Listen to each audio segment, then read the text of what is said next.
ಇವತ್ತಿನ ರೀಡಿಂಗ್ ಬಂದು ನಿಮ್ಮ ಪರ್ಸನ್ ಫೀಲಿಂಗ್ಸ್ ಬಗ್ಗೆ ಮಾಡ್ತಾ ಇದ್ದೀನಿ. ಕಾರ್ಡ್ಸ್ ಯಾವ್ದು ಬಂದಿದೆ ನೋಡೋಣ. ಹೊಸ ಯೋಚನೆಗಳು, ಆಫರ್ ಮಾಡಬೇಕಾ ಬೇಡವಾ, ನ್ಯೂ ವೇಯಲ್ಲಿ ಹೊಸ ರಿಲೇಶನ್ಶಿಪ್ ಸ್ಟಾರ್ಟ್ ಮಾಡಬೇಕಾ ಬೇಡವಾ ಅಂತ ಯೋಚನೆ ಮಾಡ್ತಾ ಇದ್ದೀರಾ. ನಿಮ್ಮ ಪರ್ಸನ್ಗೆ ಹೊಸ ರೀತಿಯಲ್ಲಿ ಯೋಚನೆಗಳು ಬರ್ತಾ ಇದೆ. ಹೇಗೆ ಅಂದರೆ, ಆಫರ್ ಮಾಡ್ಬೋದಾ, ಹೊಸ ರೀತಿಯಲ್ಲಿ ಪ್ರೀತಿನ ಸ್ಟಾರ್ಟ್ ಮಾಡ್ಬೋದಾ ಅಂತ, ಬ್ಯಾಲೆನ್ಸ್ ಮಾಡ್ಕೋಬೋದಾ ನಿಮ್ಮ ಜೊತೆ ಅಥವಾ ಎಂಡ್ ಮಾಡ್ಕೋಬೇಕಾ ಅಂತ, ಏನಾದರೂ ಆ್ಯಕ್ಷನ್ ತಗೋಬೇಕಾ, ಮುಂದಕ್ಕೆ ತಗೊಂಡೋಗ್ಬೇಕಾ ರಿಲೇಶನ್ಶಿಪ್, ಅಥವಾ ಎಂಡ್ ಮಾಡಬೇಕಾ, ಈ ಥರ ಯೋಚನೆ ಮಾಡ್ತಾ ಇದ್ದಾರೆ. ಅವ್ರಿಗೆ ಮತ್ತೆ ನಿಮಗೆ ಆಫರ್ ಕೊಡಬೇಕು ಅಂತ ಇಷ್ಟಪಡ್ತಾ ಇದ್ದಾರೆ. ಹೊಸ ರಿಲೇಶನ್ಶಿಪ್ನ ಸ್ಟಾರ್ಟ್ ಮಾಡಬೇಕು ಅಥವಾ ಹೊಸ ರೀತಿಯಲ್ಲಿ ರಿಲೇಶನ್ಶಿಪ್ನ ಮುಂದಕ್ಕೆ ತಗೊಂಡೋಗ್ಬೇಕು ಅಂತ ಯೋಚನೆ ಮಾಡ್ತಾ ಇದ್ದಾರೆ. ಬಟ್ ಏನೋ ಒಂದು ಸ್ಟ್ರಗಲ್ ಫೇಸ್ ಮಾಡ್ತಾ ಇದ್ದಾರೆ. ರಿಯೂನಿಯನ್ ಮಾಡ್ಕೋಬೇಕಾ ಮಾಡ್ಕೋಬಾರ್ದಾ ಅಂತಲೂ ಯೋಚನೆ ಮಾಡ್ತಾ ಇದ್ದಾರೆ ಸ್ವಲ್ಪ ಜನ. ಬಟ್ ಅವ್ರಿಗೆ ಸಡನ್ ಆಗಿ ನೀವು ತುಂಬಾ ಇಷ್ಟ ಆಗ್ತಾ ಇದ್ದೀರಾ ಅನ್ನೋದು ಕಾಣಿಸ್ತಾ ಇದೆ. ಅಂಡ್ ಅವ್ರ ರಿಯೂನಿಯನ್ ಆದ್ರೆ ನಿಮ್ ಕಡೆಯಿಂದ ಹೇಗಿರುತ್ತೆ ರೆಸ್ಪಾನ್ಸ್? ಪಾಸಿಟಿವ್ ಆಗಿರುತ್ತಾ, ನೆಗೆಟಿವ್ ಆಗಿರುತ್ತಾ? ಅವ್ರಿಗೆ ಅದರಿಂದ ಏನಾಗುತ್ತೆ? ಅವ್ರಿಗೆ ಲೈಫಲ್ಲಿ ಪಾಸಿಟಿವ್ ಆಗಿರುತ್ತಾ ಅದು ತಗೊಳ್ಳೋ ಡಿಸಿಷನ್, ಅಥವಾ ನೆಗೆಟಿವ್ ಆಗಿರುತ್ತಾ ಅನ್ನೋದ್ರ ಬಗ್ಗೆ ಎಲ್ಲ ಯೋಚನೆ ಮಾಡ್ತಾ ಇದ್ದಾರೆ. ಈಕ್ವಲ್ ಗಿವ್ ಅಂಡ್ ಟೇಕ್ ಇಲ್ಲ ಅಂತ ಕಾಣಿಸುತ್ತೆ ನಿಮ್ಮ ರಿಲೇಶನ್ಶಿಪ್ ಅಲ್ಲಿ. ಸ್ವಲ್ಪ ಜನಕ್ಕೆ ಆಲ್ರೆಡಿ ಇವಾಗ ಬ್ರೇಕಪ್ ಆಗಿದೆ, ಮತ್ತೆ ರಿಯೂನಿಯನ್ ಆದ್ರೆ ಸರಿ ಹೋಗುತ್ತಾ, ಇಂಪ್ರೂವ್ ಆಗುತ್ತಾ, ಇಲ್ಲ ಮೊದ್ಲಿನ ತರಾನೇ ಇಂಬ್ಯಾಲೆನ್ಸ್ ಆಗಿರುತ್ತಾ ಅಂತ ಯೋಚನೆ ಮಾಡ್ತಾ ಇದ್ದಾರೆ. ಅವರು ಆಕ್ಷನ್ ತಗೋಬೇಕು ಅಂತ ಮನ್ಸಲ್ಲಿ ಅನ್ಕೊಳ್ತಾ ಇದ್ದಾರೆ ಹೊರತು ಅವರು ಸ್ಟೆಪ್ ತಗೊಳ್ತಾ ಇಲ್ಲ. ಅದನ್ನ ಪ್ರಾಕ್ಟಿಕಲ್ ಆಗಿ ಸ್ಟೆಪ್ ತಗೊಳ್ತಾ ಇಲ್ಲ. ಅದನ್ನ ಜಸ್ಟ್ ಮನ್ಸಲ್ಲಿ ಅನ್ಕೊಳ್ತಾ ಇದ್ದಾರೆ. ಶೈ ಫೀಲ್ ಆಗೋದು ಅಥವಾ ಭಯ ಪಡೋದು ಏನೋ ಮಾಡ್ತಾ ಇದ್ದಾರೆ ಅವರು. ಅವ್ರಿಗೆ ನಿಮ್ ಜೊತೆ ಒಂದು ಹ್ಯಾಪಿ ಫ್ಯಾಮಿಲಿ ಬೇಕು ಅಂತ ಇಷ್ಟಪಡ್ತಾ ಇದ್ದಾರೆ. ಬಟ್ ರಿಸ್ಕ್ ತಗೊಳಕ್ ರೆಡಿ ಇಲ್ಲ ಅವರು. ಅವ್ರಿಗೆ ಹಾರ್ಟ್ ಬ್ರೇಕ್ ಆಗಿದೆ, ಕನ್ಫ್ಯೂಷನ್ ಆಗಿದ್ದಾರೆ. ಏನ್ ಮಾಡ್ಬೇಕು ಅಂತ ಅವ್ರಿಗೆ ಅರ್ಥ ಆಗ್ತಾ ಇಲ್ಲ. ನೀವಂದ್ರೆ ತುಂಬಾ ಇಷ್ಟ ಅವ್ರಿಗೆ. ಸ್ವಲ್ಪ ಜನಕ್ಕೆ ನಿಮ್ ಪಾರ್ಟ್ನರ್ಗೆ ಹೇಗೆ ಅನಿಸ್ತಾ ಇದೆ ಅಂದ್ರೆ, ತುಂಬಾ ಆತರ ಪಡ್ತಾ ಇದಾರೇನೋ ಅಂತಾನು ಫೀಲ್ ಆಗ್ತಾ ಇದ್ದಾರೆ. ಅವ್ರ ಮೈಂಡಲ್ಲಿ ತುಂಬಾ ಕ್ವಶನ್ಸ್ ಇದೆ. ಆ ಕ್ವಶನ್ಸ್ಗೆಲ್ಲ ಆನ್ಸರ್ ಬೇಕು ಅಂತ ಫೀಲ್ ಆಗ್ತಾ ಇದ್ದಾರೆ. ಎಲ್ಲ ಕಡೆನೂ ನಿಮ್ಮನ್ನ ಸರ್ಚ್ ಮಾಡ್ತಾ ಇದ್ದಾರೆ. ಫಾರ್ ಎಕ್ಸಾಂಪಲ್ ಸೋಷಿಯಲ್ ಮೀಡಿಯಾ ಆಗ್ಬೋದು, ಅಥವಾ ಮನೆ ಹತ್ರ, ಅಥವಾ ಕಾಲೇಜ್ ಅವ್ರ ಸ್ಕೂಲ್, ಎಲ್ಲ ಕಡೆನೂ ನಿಮ್ಮನ್ನ ಕೆಲ್ಸದ ಹತ್ರ ಆ ಥರ ಎಲ್ಲ ಸರ್ಚ್ ಮಾಡ್ತಾ ಇದ್ದಾರೆ. ನಿಮ್ಮನ್ನೇ ಹುಡುಕ್ತಾರೆ ಅಂತ ಹೇಳ್ಬೋದು. ಅವ್ರಿಗೆ ತುಂಬಾ ಇಷ್ಟ ಇದ್ದೀರಾ ನೀವು. ನೋಡೋಣ ನೆಕ್ಸ್ಟ್ ಏನ್ ಕಾರ್ಡ್ ಬರುತ್ತೆ ಅಂತ. ನಿಮ್ಮನ್ನ ಕಾಂಟ್ಯಾಕ್ಟ್ ಮಾಡ್ಬೇಕು ಅಂತ ಅವ್ರು ಇಷ್ಟಪಡ್ತಾ ಇದ್ದಾರೆ. ಬಟ್ ತುಂಬಾ ನೋವು ಪಡ್ತಾ ಇದ್ದಾರೆ. ನಿಮ್ಗೆ ಕಾಂಟ್ಯಾಕ್ಟ್ ಮಾಡ್ಬೇಕಾದ್ರೇನೆ ಅವ್ರು ನೋವು ಪಡ್ತಾ ಇದ್ದಾರೆ ಅಂತ ಹೇಳ್ಬೋದು. ಯಾವ್ದೋ ವಿಷಯದಲ್ಲಿ ತುಂಬಾ ಡಿಸಪಾಯಿಂಟ್ ಆಗಿದ್ದಾರೆ ಅವರು. ಅವ್ರ ಹಾರ್ಟ್ ಬ್ರೇಕ್ ಆಗಿದೆ, ನೋವಲ್ಲಿ ಇದ್ದಾರೆ. ಬಟ್ ಸ್ಟಿಲ್ ಅವ್ರು ನಿಮ್ಮನ್ನ ಇಷ್ಟಪಡ್ತಾ ಇದ್ದಾರೆ, ನಿಮ್ಗೆ ಆಫರ್ ಮಾಡ್ಬೇಕು ಅಂತ ಇದ್ದಾರೆ. ಬಟ್ ಯಾವ್ದೋ ಒಂದು ಡಿಸಪಾಯಿಂಟ್ಮೆಂಟ್ ಇಂದ ಅವ್ರಿಗೆ ನೋವಾಗ್ತಾ ಇದೆ ಮತ್ತೆ ನಿಮ್ಮನ್ನ ಕಾಂಟ್ಯಾಕ್ಟ್ ಮಾಡೋದಿಕ್ಕೆ ಅಂತ ಹೇಳ್ಬೋದು. ಮತ್ತೆ ಅವ್ರು ಬಂದ್ರೆ ಎಲ್ಲಿ ನೀವು ಇಗ್ನೋರ್ ಮಾಡ್ತಿರೋ ಅಂತಾನೂ ಅವ್ರು ಭಯ ಪಡ್ತಾ ಇದ್ದಾರೆ. ಯಾಕೆ ನೀವು ಇಗ್ನೋರ್ ಮಾಡ್ತೀರಾ ಅಂದ್ರೆ, ಪ್ರೀವಿಯಸ್ ಅವ್ರೇನೋ ನಿಮ್ಗೆ ನೋವು ಕೊಟ್ಟಿರ್ತಾರೆ. ಆ ನೋವಿಂದ ನೀವು ಇಗ್ನೋರ್ ಮಾಡ್ತೀರಾ ಅಂತ ಭಯ ಪಡ್ತಾ ಇದ್ದಾರೆ ಅವರು. ಆಮೇಲೆ ಅವ್ರು ಯಾವ್ದೋ ಒಂದು ವಿಷಯ ಮಾಡಿರೋ ತಪ್ಪಿಗೆ ಅವರು ಒಪ್ಕೊಂಡಿಲ್ಲ, ವಾದ ಮಾಡಿದ್ದಾರೆ ಅಂತಾನು ಗಿಲ್ಟ್ ಫೀಲ್ ಆಗ್ತಾ ಇದ್ದಾರೆ. ಆಮೇಲೆ ಸ್ವಲ್ಪ ದಿನ ನೀವು ಅವ್ರನ್ನ ಮಾತಾಡೋದು ಬಿಟ್ಟಿದ್ದು, ಮತ್ತೆ ಬ್ಲಾಕ್ ಮಾಡಿರೋದು ಕೂಡ ಅವ್ರಿಗೆ ನೋವಾಗಿದೆ. ಅದೆಲ್ಲ ಯೋಚನೆ ಮಾಡಿ ಅವರು ಇವಾಗ ಮತ್ತೆ ನಿಮ್ ಜೊತೆ ಬಂದು ಕಾಂಟ್ಯಾಕ್ಟ್ ಮಾಡೋದಿಕ್ಕೆ ಭಯ ಪಡ್ತಾ ಇದ್ದಾರೆ ಅಂತ ಹೇಳ್ಬೋದು. ತುಂಬಾ ಥಿಂಕ್ ಮಾಡ್ತಾ ಇದ್ದಾರೆ ಅವರು. ನೆಕ್ಸ್ಟ್ ಏನ್ ಸ್ಟೆಪ್ ತಗೋಬೇಕು, ಏನ್ ಮಾಡ್ಬೇಕು, ಮತ್ತೆ ಮೊದ್ಲಿನ ತರ ಎಲ್ಲ ಸ್ಟೇಬಲ್ ಆಗ್ಬೇಕು ಅಂದ್ರೆ, ಬ್ಯಾಲೆನ್ಸಿಂಗ್ ಆಗಿ ಇಟ್ಕೋಬೇಕು ನಿಮ್ ರಿಲೇಶನ್ಶಿಪ್ ನ ಅಂದ್ರೆ, ಈ ಸಲ ಹೇಗೆ ಪ್ರಯತ್ನ ಪಡ್ಬೇಕು, ಏನ್ ಪ್ಲಾನ್ ಮಾಡ್ಬೇಕು ಅಂತ ಪ್ಲಾನ್ ಮಾಡ್ತಾ ಇದ್ದಾರೆ. ಪ್ರೀವಿಯಸ್ ತುಂಬಾ ಸ್ವಾರ್ಥಿಯಾಗಿ ಬಿಹೇವ್ ಮಾಡಿದ್ರು ನಿಮ್ ಜೊತೆ. ಸೊ ಅದೆಲ್ಲ ಇವಾಗ ಅವರು ತಿಳ್ಕೊಂಡು ಪಶ್ಚಾತ್ತಾಪ ಪಡ್ತಾ ಇದ್ದಾರೆ ಅಂತ ಹೇಳ್ಬೋದು. ಒಂಥರ ಟ್ರ್ಯಾಪ್ ಆಗಿ ಫೀಲ್ ಮಾಡ್ತಾ ಇದ್ದಾರೆ ನೀವು ಇಳ್ದಿರೋ ಅವ್ರ ಜೀವನದಲ್ಲಿ ಅಂತ ಹೇಳ್ಬೋದು. ನೀವು ನಿಮ್ ಲೈಫಲ್ಲಿ ನಿಮ್ ಕಾಲ್ ಮೇಲೆ ನೀವು ನಿಂತ್ಕೊಂಡು ಮುಂದಕ್ಕೆ ಹೋಗ್ತಾ ಇದ್ದೀರಾ, ಜೀವನದಲ್ಲಿ ಸೆಟ್ಲ್ ಆಗ್ತಾ ಇದ್ದೀರಾ ಲೈಫಲ್ಲಿ ಅಂತ ಅದನ್ನು ನೋಡ್ತಾ ಇದ್ದಾರೆ ಅವರು. ಈ ತರ ಎಲ್ಲ ಇದ್ದಾಗ ನೀವು ಖಂಡಿತ ಅವ್ರನ್ನ ಒಪ್ಪೋದಕ್ ಚಾನ್ಸೇ ಇಲ್ಲ ಅನ್ನೋ ತರ ಫೀಲ್ ಆಗ್ತಾ ಇದ್ದಾರೆ ಅವರು. ಮತ್ತೆ ಅವ್ರು ಬಂದ್ರೆ ನಿಮ್ನ ಕಾಂಟ್ಯಾಕ್ಟ್ ಮಾಡಿದ್ರೆ ತುಂಬಾ ಯೋಚನೆ ಮಾಡ್ತಾ ಇದ್ದಾರೆ. ನೈಟ್ ಟೈಮ್ ಸರಿಯಾಗಿ ನಿದ್ದೆ ಹೋಗ್ತಾ ಇಲ್ಲ, ಊಟ ತಿಂತಾ ಇಲ್ಲ.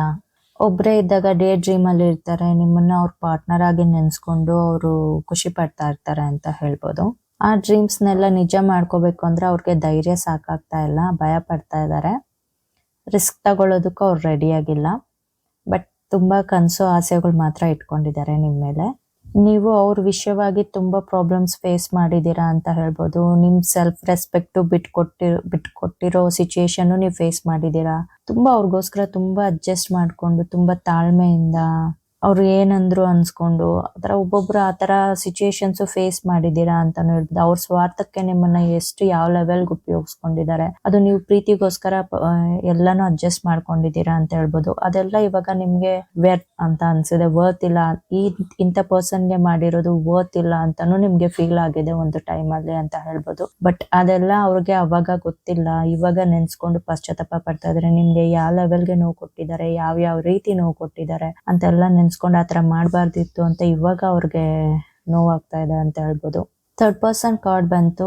ಮೇ ಬಿ ನಿಮ್ಮ ಲೈಫಲ್ಲಿ ಯಾರಾದ್ರೂ ಥರ್ಡ್ ಪರ್ಸನ್ ಇದಾರ, ಸ್ವಲ್ಪ ಜನದ ರಿಲೇಶನ್ಶಿಪ್ ಮಧ್ಯೆ ಯಾರಾದ್ರೂ ಥರ್ಡ್ ಪರ್ಸನ್ ಇದ್ರ ಅಂತ ನೋಡ್ಕೊಳ್ಳಿ. ಒಂದು 30% ಪೀಪಲ್ ಅಲ್ಲಿ ಅದು ಕಾಣಿಸ್ತಾ ಇದೆ. ಥರ್ಡ್ ಪರ್ಸನ್ ಅಂದ್ರೆ ಅದೊಂದು ಹುಡುಗ ಹುಡುಗಿನೇ ಆಗ್ಬೇಕು ಅಂತ ಆಗಲ್ಲ, ಅವ್ರ ಪೇರೆಂಟ್ಸ್ ಆಗಿರ್ತಾರೆ, ಅವ್ರ ತಂದೆಯಿಂದನೋ ಅಥವಾ ಅವ್ರ ತಾಯಿಯಿಂದನೋ ಅವ್ರು ಬಿಟ್ಟೋಗಿರೋ ಪರಿಸ್ಥಿತಿನೂ ಬಂದಿರ್ಬೋದು. ಆ ಥರ್ಡ್ ಪರ್ಸನ್ ಇಂದ ಅವ್ರು ಹೊಟ್ಟೋಗಿದ್ರು, ಇವಾಗ ಮತ್ತೆ ನಿಮ್ ರಿಯೂನಿಯನ್ ಬೇಕು, ನಿಮ್ ಮತ್ತೆ ಅವ್ರಿಗೆ ಬೇಕು ಅವ್ರ ಲೈಫಲ್ಲಿ ಅಂತ ದೇವ್ರ ಹತ್ರ ಬೇಡ್ಕೊಳ್ತಾ ಇದಾರೆ, ವೈಟ್ ಮಾಡ್ತಾ ಇದಾರೆ ಅಂತ ಹೇಳ್ಬೋದು. ಅದ್ರಲ್ಲಿ ನೀವಾಗೆ ಬಂದು ಅವ್ರನ್ನ ಕಾಂಟ್ಯಾಕ್ಟ್ ಮಾಡ್ತಿರೇನೋ ಅಂತಾನು ಅವ್ರು ವೈಟ್ ಮಾಡ್ತಾ ಇದಾರೆ ಅಂತ ಹೇಳ್ಬೋದು. ಇನ್ ಕೇಸ್ ನೀವಾಗೆ ಬಂದು ಕಾಂಟ್ಯಾಕ್ಟ್ ಮಾಡ್ತಾರೆ, ಅವ್ರು ತುಂಬಾ ಖುಷಿ ಫೀಲ್ ಆಗ್ತಾರೆ ಅಂತ ಹೇಳ್ಬೋದು. ಬಟ್ ನಿಮ್ ಮನ್ಸು ತುಂಬಾ ಸ್ಟೋನ್ ತರ ಮಾಡ್ಕೊಂಡಿದ್ದೀರಾ ಅಂತ ಹೇಳ್ಬೋದು. ನಿಮ್ಗೆ ನನ್ನ ಸಜೆಷನ್ ಏನು ಅಂದ್ರೆ, ಇನ್ ಕೇಸ್ ಇವ್ರು ಹೀಗೆ ರಿಸ್ಕ್ ತಗೊಳಕ್ಕೆ ರೆಡಿ ಇಲ್ಲ, ಧೈರ್ಯ ಇಲ್ಲ, ಮುಂದಕ್ಕೆ ಬಂದು ಮಾತಾಡಕ್ ರೆಡಿ ಇಲ್ಲ ಅಂದ್ರೆ ನೀವು ಮೂವ್ ಆನ್ ಆಗಿ, ನೀವು ವೆಯ್ಟ್ ಮಾಡಕ್ ಹೋಗ್ಬೇಡಿ ಇಂಥ ಪರ್ಸನ್ಗೆ ಅಂತ ಹೇಳ್ತೀನಿ. ಯಾಕಂದ್ರೆ ಇವ್ರು ಥರ್ಡ್ ಪರ್ಸನ್ಗೋಸ್ಕರ ಹೋಗಿರೋ ಪರ್ಸನ್ಸ್ ಅವ್ರು ಮಾತ್ರನೇ ಇರ್ತಾರ, ಥರ್ಡ್ ಪರ್ಸನ್ ಅವ್ರು ಮಾತ್ರನೇ ಪೇರೆಂಟ್ಸ್ ಇರ್ತಾರವ, ನಿಮ್ಗಿರಲ್ವಾ ಪೇರೆಂಟ್ಸ್ ಅನ್ನೋರು. ಅಂಥವ್ರು ಯಾವಾಗಿದ್ರು ಅವ್ರ ಸ್ವಾರ್ಥ ಅವ್ರು ನೋಡ್ಕೊಳ್ಳೋರೇ ಆಗ್ತಾರೆ. ಸೊ ಏನ್ ಯೋಚನೆ ಮಾಡ್ದಿರಾ ನಿಮ್ ಲೈಫ್ ಬಗ್ಗೆ, ನಿಮ್ ಗ್ರೋತ್ ಬಗ್ಗೆ ನೀವು ಕಾನ್ಸಂಟ್ರೇಟ್ ಮಾಡಿ, ಫೋಕಸ್ ಮಾಡಿ ನೀವು ಮೂವ್ ಆನ್ ಆಗಿ. ನಿಮ್ಗೆ ಯಾವ್ದಾದ್ರು ಹೊಸ ಪ್ರಪೋಸಲ್ಸ್ ಬಂದ್ರೆ ಒಪ್ಕೊಳ್ಳಿ, ಇಲ್ಲ ಪೇರೆಂಟ್ಸ್ ಯಾರಾದ್ರೂ ನಿಮ್ಗೆ ನೋಡಿ ಮದುವೆ ಮಾಡಿದ್ರೆ ಮಾಡ್ಕೊಳ್ಳಿ, ನೆಮ್ಮದಿಯಾಗಿರಿ, ಸಂತೋಷವಾಗಿರಿ ಅಂತ ಹೇಳ್ತೀನಿ. ಇಂಥ ಟ್ರಾಪ್ಗೆಲ್ಲ ಬೀಳ್ಬಿಡಿ ಅಂತ ಹೇಳ್ತೀನಿ. ಇನ್ನು ಸ್ವಲ್ಪ ಜನಕ್ಕೆ ಇನ್ನೂ ನೀವು ರಿಲೇಶನ್ಶಿಪ್ ಅಲ್ಲಿ ಇದ್ದೀರಾ, ಬ್ರೇಕಪ್ ಏನೋ ಆಗಿಲ್ಲ ಅನ್ನೋ ಪರ್ಸನ್ಗಾದ್ರೆ, ನಿಮ್ ಪರ್ಸನ್ ಆಲ್ರೆಡಿ ಒಂಥರ ಎಂಪರರ್ ತರ ಬಿಹೇವ್ ಮಾಡ್ತಾ ಇದ್ದಾರೆ, ಸ್ವಾರ್ಥ ತರ ಬಿಹೇವ್ ಮಾಡ್ತಾ ಇದ್ದಾರೆ. ನಿಮ್ ರಿಲೇಶನ್ಶಿಪ್ ಅಲ್ಲಿ ಒಂದು ಬ್ಯಾಲೆನ್ಸಿಂಗ್ ಅನ್ನೋದಿಲ್ಲ, ಸ್ಟೆಬಿಲಿಟಿ ಅನ್ನೋದಿಲ್ಲ ಅನ್ನೋದು ಕಾಣಿಸ್ತಾ ಇದೆ. ಅವ್ರನ್ನ ಅವರೇ ಮೋಸ ಮಾಡ್ಕೊಳ್ತಾ ಇದ್ದಾರೆ, ಅದ್ರ ಜೊತೆಗೆ ಸಾಲದು ಅಂತ ನಿಮ್ಮನ್ ಕೂಡ ಮೋಸ ಮಾಡ್ತಾ ಇದ್ದಾರೆ ಅಂತ ಹೇಳ್ಬೋದು. ನೀವು ಕೂಡ ನೋಟಿಸ್ ಮಾಡ್ತಾ ಇದ್ದೀರಾ, ಅದನ್ನ ಅಬ್ಸರ್ವ್ ಮಾಡ್ತಾ ಇದ್ದೀರಾ, ಯಾಕೆ ಈ ಪರ್ಸನ್ ಈ ತರ ಬಿಹೇವ್ ಮಾಡ್ತಾ ಇದ್ದಾರೆ, ಅವ್ರ ಹ್ಯಾಪಿನೆಸ್ಗೋಸ್ಕರ, ಅವ್ರ ಸ್ವಾರ್ಥಕ್ಕೋಸ್ಕರ ಯಾಕೆ ಈ ತರ ಬಿಹೇವ್ ಮಾಡ್ತಾ ಇದ್ದಾರೆ ಅಂತಾನು ನೀವು ಥಿಂಕ್ ಮಾಡ್ತಾ ಇದ್ದೀರಾ. ನಿಮ್ಗೆ ಒಂದು ಗುಡ್ ರಿಲೇಶನ್ಶಿಪ್, ಹೆಲ್ತಿ ರಿಲೇಶನ್ಶಿಪ್ ಇಟ್ಕೋಬೇಕು ನಿಮ್ ರಿಲೇಶನ್ಶಿಪ್ ನ ಅಂತ ನೀವು ಇಷ್ಟಪಡ್ತಾ ಇದ್ದೀರಾ. ಅವ್ರಿಗೂ ಗೊತ್ತು ಅವ್ರು ಏನ್ ಮಾಡ್ತಾ ಇದಾರೆ ಅಂತ, ಅವ್ರಿಗೆ ನಿಮ್ ಜೊತೆ ಇರಕ್ಕೂ ಇಷ್ಟ, ನೀವಂದ್ರೆ ಇಷ್ಟ. ಬಟ್ ನಿಮ್ಗೂ ನೋವು ಕೊಟ್ಕೊಂಡು ಅವರು ನೋವು ತಿನ್ಕೊಂಡಿರೋದಕ್ಕೆ ಇಷ್ಟ ಇಲ್ಲ. ಸೊ ಸಮ್ಟೈಮ್ಸ್ ಅವರು ರಿಲೇಶನ್ಶಿಪ್ ನ ಎಂಡ್ ಮಾಡೋದಕ್ಕೂ ಯೋಚನೆ ಮಾಡ್ತಾರೆ. ಸಮ್ಟೈಮ್ಸ್ ಇಲ್ಲ, ನಿಮ್ ಜೊತೆ ಒಂದು ಹೆಲ್ತಿ ರಿಲೇಶನ್ಶಿಪ್ ಅಲ್ಲಿ ಇರ್ಬೇಕು ಅಂತಾನು ಇಷ್ಟಪಡ್ತಾರೆ. ಇನ್ನ ಯಾರಾದ್ರೂ ಇಲ್ಲಿ ಆಲ್ರೆಡಿ ಮದುವೆ ಆಗಿರೋರ್ನ ನೀವೇನಾದ್ರೂ ಇಷ್ಟಪಡ್ತಾ ಇದ್ರೆ, ಅವರು ಅವ್ರ ಫ್ಯಾಮಿಲಿ ಬಗ್ಗೆನೂ ತುಂಬಾ ಕಾನ್ಸಂಟ್ರೇಷನ್ ಮಾಡ್ತಾರೆ. ಅವ್ರನ್ನ ಯಾವ್ದೇ ರೀತಿಗೂ ಅವ್ರನ್ನ ಬಿಟ್ಕೊಡೋದಿಲ್ಲ, ಫಸ್ಟ್ ಇಂಪಾರ್ಟೆನ್ಸ್ ಅವ್ರಿಗೆ ಕೊಡ್ತಾರೆ ಅಂತ ಹೇಳ್ಬೋದು. ಸೊ ಇಂಥ ರಿಲೇಶನ್ಶಿಪ್ ಅಲ್ಲಿ ಇದ್ದಾಗ ನಿಮ್ಗೆ ಆಬ್ವಿಯಸ್ಲಿ ನಿಮ್ಗೆ ನೋವು ಅನ್ನೋದು ಇದ್ದೇ ಇರುತ್ತೆ, ಒಂದು ಡಿಸಪಾಯಿಂಟ್ಮೆಂಟ್ ಆ ತರ ನೋವು ಇದ್ದೇ ಇರುತ್ತೆ. ಬಟ್ ಇದು ಯಾವಾಗಿದ್ರು ಇದು ಹೆಲ್ತಿ ರಿಲೇಶನ್ಶಿಪ್ ಇರಲ್ಲ, ಇನ್ನೊಂದು ಪರ್ಮನೆಂಟ್ ರಿಲೇಶನ್ಶಿಪ್ ಅಂತ ಆಗಕ್ ಚಾನ್ಸೇ ಇರೋದಿಲ್ಲ, ಟೆಂಪ್ರರಿನೇ ಆಗಿರುತ್ತೆ. ಸೊ ಬೆಟರ್ ನೀವು ಅದರಿಂದ ಮೂವ್ ಆನ್ ಆದ್ರೆ ಒಳ್ಳೇದು, ಅವ್ರಿಗೂ ಒಳ್ಳೇದು, ನಿಮ್ಗೂ ಒಳ್ಳೇದು ಅಂತ ಹೇಳ್ತೀನಿ. ಇನ್ ಸ್ವಲ್ಪ ಜನಕ್ಕೆ ನಿಮ್ ಪರ್ಸನ್ ಸೈಲೆಂಟ್ ಆಗ್ಬಿಟ್ಟಿದ್ದಾರೆ ಸಡನ್ ಆಗಿ ಅಂತ ಹೇಳ್ಬೋದು. ನೀವು ಕಾಲ್ ಮಾಡಿದ್ರು, ಮೆಸೇಜ್ ಮಾಡಿದ್ರು ಏನು ರಿಪ್ಲೈ ಇಲ್ಲ, ಸಮ್ಟೈಮ್ಸ್ ಬ್ಲಾಕ್ ಕೂಡ ಮಾಡ್ತಾರೆ ಅಂತ ಹೇಳ್ಬೋದು. ನೋ ಕಾಂಟ್ಯಾಕ್ಟ್ ಸಿಚುಯೇಷನ್ ಅಲ್ಲಿ ಇದ್ದೀರಾ ಸ್ವಲ್ಪ ಜನ, ಅಂದ್ರೆ ಲೆಸ್ ಕಾಂಟ್ಯಾಕ್ಟ್ ಸಿಚುಯೇಷನ್ ಕೂಡ ಕಾಣಿಸ್ತಾ ಇದೆ.